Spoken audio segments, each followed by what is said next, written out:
Eu quero até aproveitar que a gente estava falando aqui sobre o presidente da República, porque ele comentou essa operação da Polícia Federal. Quando ele foi questionado sobre as ações ali, Lula associou o adversário aos atos do 8 de janeiro e disse que não teria acontecido sem ele.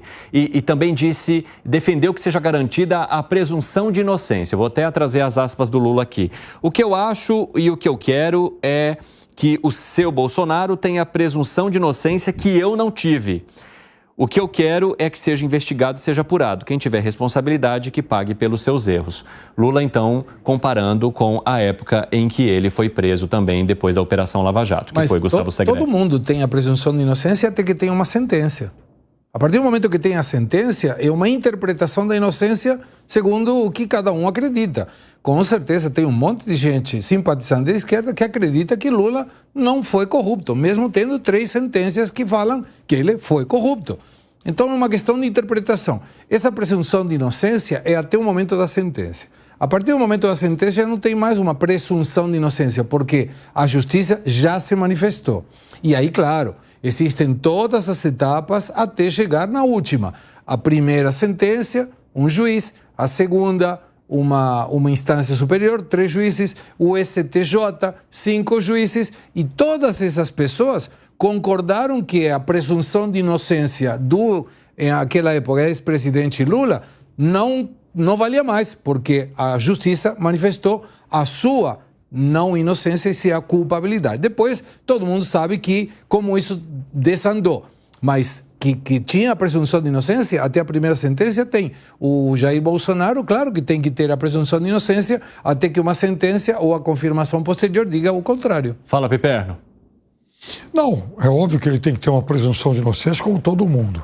E é óbvio também que ele se omitiu, ele se calou quando ele viu todo aquele início de convulsão, né? Então, repito, os movimentos em frente aos quartéis, eles se iniciaram no dia 30 de outubro, né? 30 de outubro, assim que o resultado do segundo turno foi proclamado.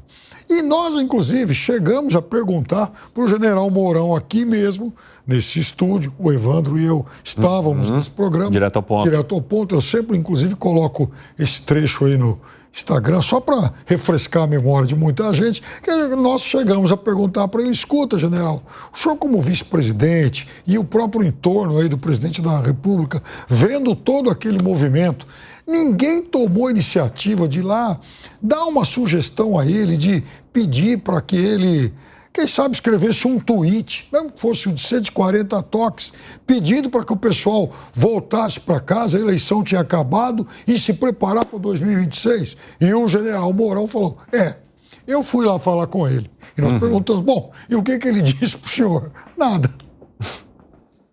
Gani? Olha, é claro que o presidente Lula ele teve toda a presunção de inocência, teve uma série de recursos que ele utilizou.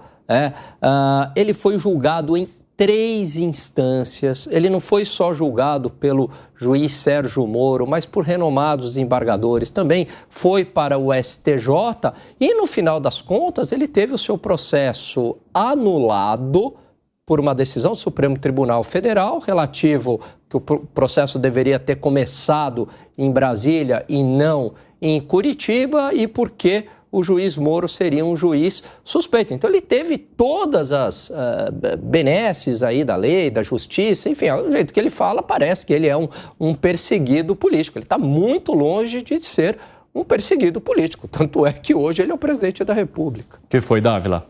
Eu concordo. Eu entendo que a gente tem que olhar de novo aqui.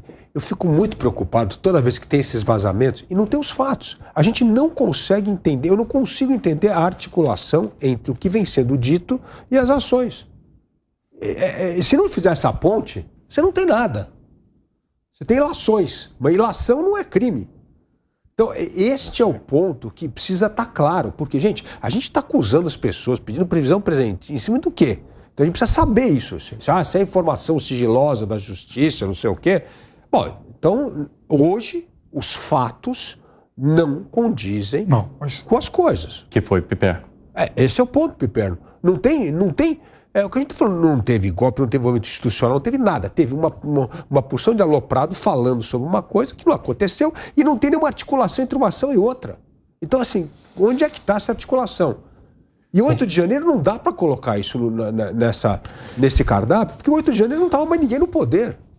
Veja, então a gente pode estar falando... Bom, primeiro que assim, eu acho que a gente viu uma série de incentivadores. O 8 de janeiro é só o capítulo final, ele não é alguma coisa apartado do resto. Ele não é, né, algo que brota do nada.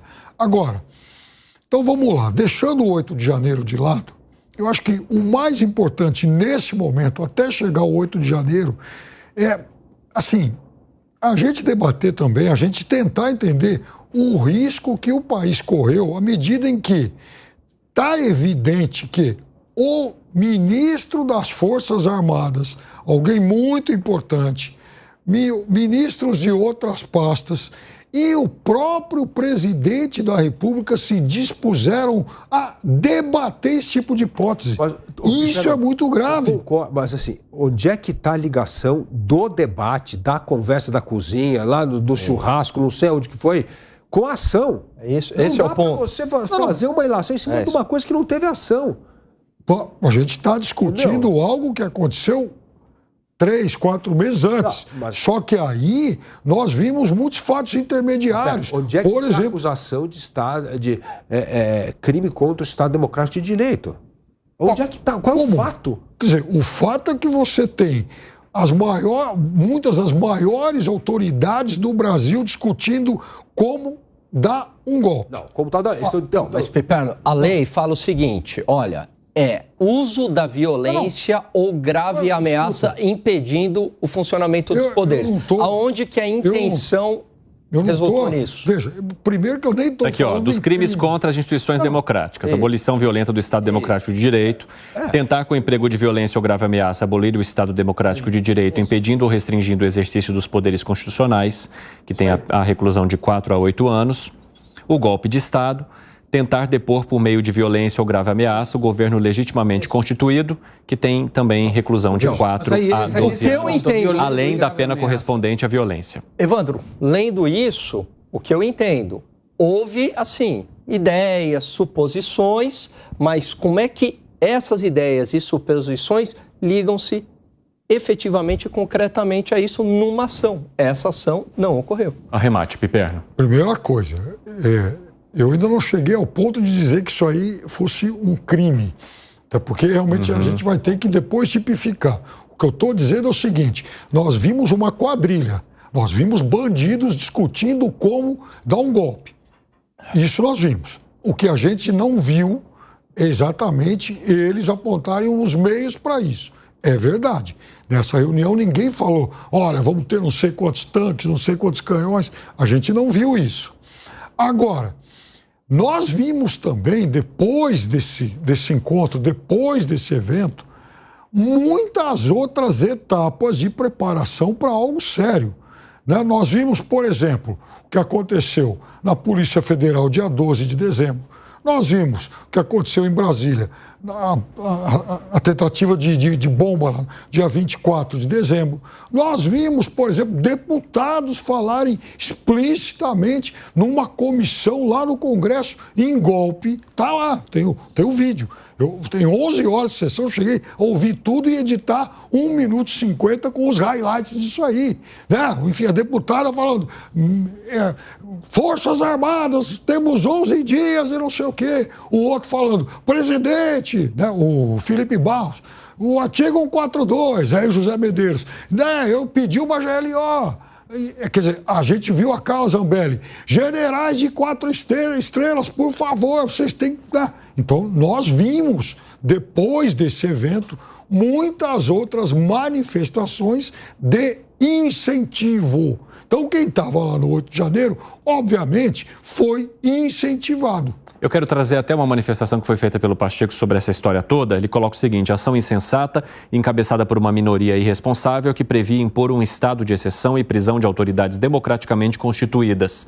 Agora, cabe à Justiça o aprofundamento das investigações para completa elucidação desses graves fatos.